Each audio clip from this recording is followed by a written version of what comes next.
बिस्मिल्लाहिर्रहमानिर्रहीम। सहीहुल बुखारी हदीस नंबर 1026।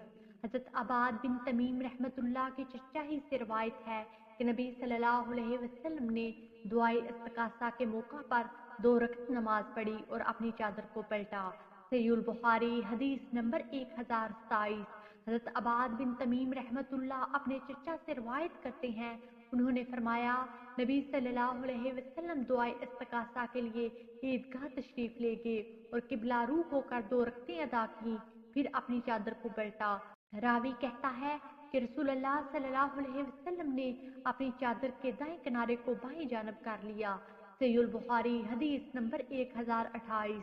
हज़रत अब्दुल्लाह बिन ज़ैद अंसारी रज़ी अल्लाह अन्हु से रवायत है कि नबी सल्लल्लाहु अलैहि वसल्लम नमाज इस्तिकासा के लिए ईदगाह तशरीफ ले गए और जब दुआ करने लगे तो किबले की तरफ मुंह कर लिया और अपनी चादर को उल्ट पलट किया।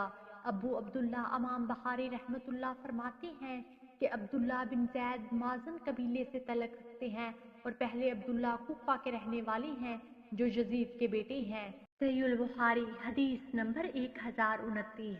हज़रत अनस बिन मालिक रज़ी अल्लाह अन्हु से रवायत है, उन्होंने फरमाया, एक दहाती रसूलुल्लाह सल्लल्लाहु अलैहि वसल्लम की खिदमत में हाजिर हुआ और अर्ज करने लगा, अल्लाह के रसूल, मवेशी हलाक अहलो तबाह हो गए और लोग मरने लगे हैं।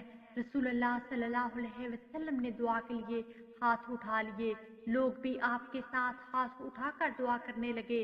हज़रत अनस रज़ी अल्लाह अन्हु का बयान है कि अभी हम मस्जिद से बाहर नहीं निकले थे कि बारिश शुरू हो गई। फिर ये बारिश दूसरे जुमा तक जारी रही। तब एक आदमी रसूलुल्लाह सल्लल्लाहु अलैहि वसल्लम की खिदमत में हाजिर हुआ और अर्ज करने लगा, अल्लाह के रसूल, मुसाफिर तंग आ गए और रास्ते बंद हो गए हैं। सहीहुल बुखारी हदीस नंबर 1030। हज़रत अनस रज़ी अल्लाह अन्हु ही से रवायत है, वो नबी सल्लल्लाहु अलैहि वसल्लम से बयान करते हैं कि आपने दुआ के लिए दोनों हाथ उठाए हत्ता कि मैंने आपकी बगलों की सफेदी देखी। लाइक कीजिए, ज्यादा से ज्यादा शेयर करें और हमारे हदीस प्रूफ चैनल को सब्सक्राइब करें। जज़ाकमुल्लाह खैरा। अगली वीडियो तक के लिए इजाजत दीजिए। अल्लाह निगहबान।